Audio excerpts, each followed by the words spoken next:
এটার নাম হুব্বে রাসূল।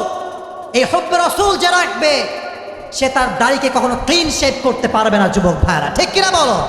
আমি আগেও বলেছি, এখনো বলছি, যেই মেয়ে তোমাকে দাড়ির জন্য বিয়ে করতে চায় না, স্পষ্ট কথা, সে তোমার বউ হওয়ার কোনো যোগ্যতাই রাখে না। যুবক ভাইরা, আমাকে যেই মেয়ে দাড়ির সঙ্গে বিয়ে করবে তাকে আমি চোখ বন্ধ করে বিয়ে করব, ঠিক কিনা বলে?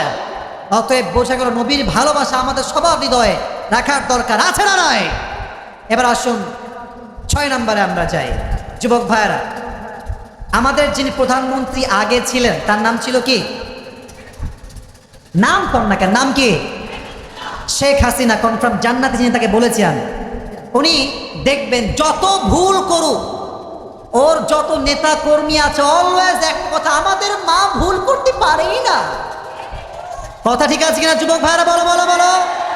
ঢাকা মেট্রো রেল যখন নষ্ট হলো প্রথম আন্দোলনের সময়, উনি বললেন কয়েকশো কোটি টাকা লাগবে, কিন্তু আমরা দেখেছি কয়েকশো কোটি নয়, মাত্র 20 থেকে 25 কোটির মাঝেই ঠিক হয়ে গিয়েছে।